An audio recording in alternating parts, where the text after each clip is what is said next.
My fellow Americans, a short time ago, I ordered the United States Armed Forces to launch precision strikes on targets associated with the chemical weapons capabilities of Syrian dictator Bashar al-Assad.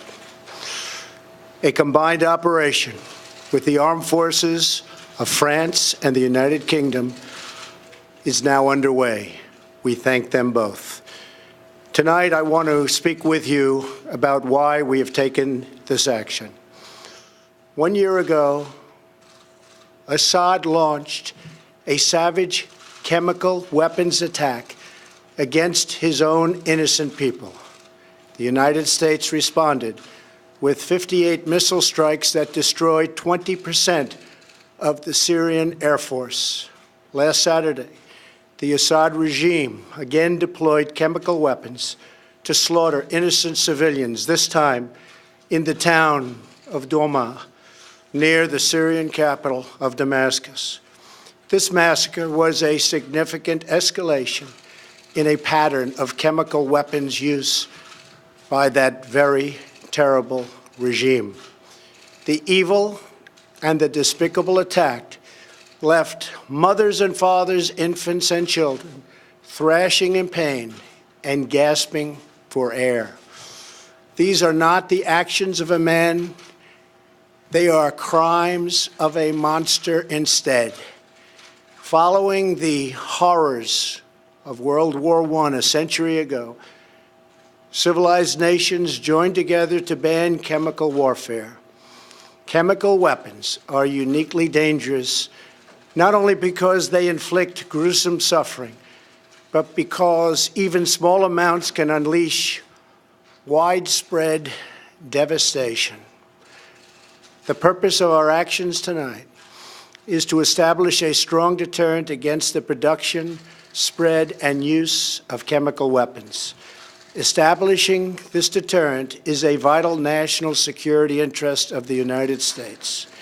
The combined American, British, and French response to these atrocities will integrate all instruments of our national power, military, economic, and diplomatic. We are prepared to sustain this response until the Syrian regime stops its use of prohibited chemical agents. I also have a message tonight for the two governments most responsible for supporting, equipping, and financing the criminal Assad regime. To Iran and to Russia, I ask, what kind of a nation wants to be associated with the mass murder of innocent men, women, and children? The nations of the world can be judged by the friends they keep. No nation can succeed in the long run by promoting rogue states, brutal tyrants, and murderous dictators. In 2013, President Putin and his government promised the world that they would guarantee the elimination of Syria's chemical weapons. Assad's recent attack and today's response are the direct result of Russia's failure to keep that promise. Russia must decide if it will continue down this dark path or if it will join with civilized nations as a force for stability and peace. Hopefully, someday we'll get along with Russia and maybe even Iran, but maybe not. I will say this. The United States has a lot to offer.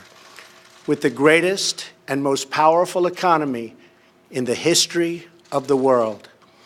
In Syria, the United States, with but a small force being used to eliminate what is left of ISIS, is doing what is necessary to protect the American people.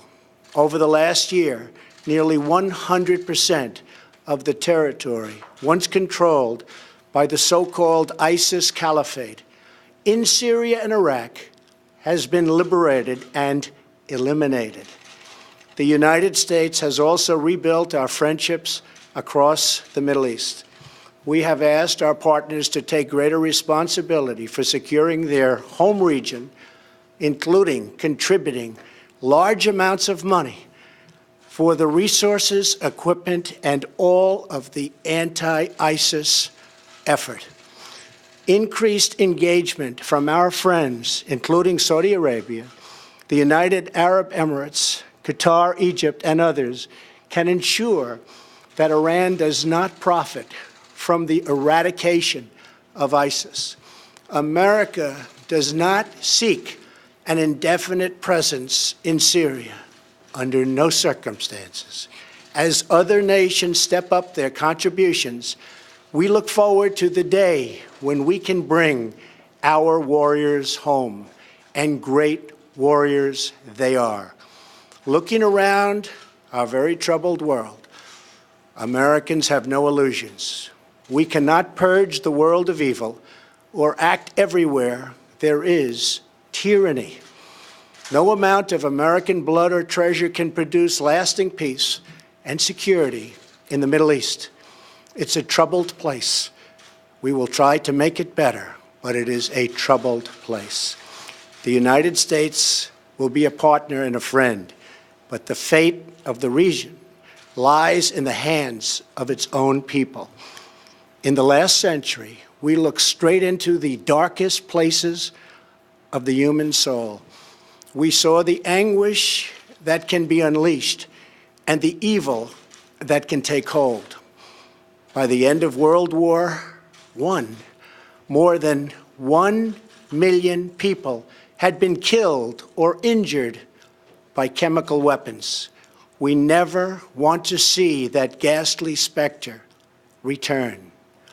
So today, the nations of Britain, France, and the United States of America have marshaled their righteous power against barbarism and brutality. Tonight, I ask all Americans to say a prayer for our noble warriors and our allies as they carry out their missions.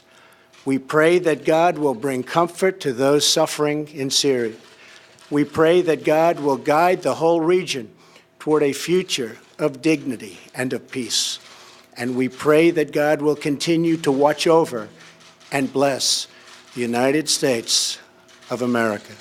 Thank you and good night. Thank you.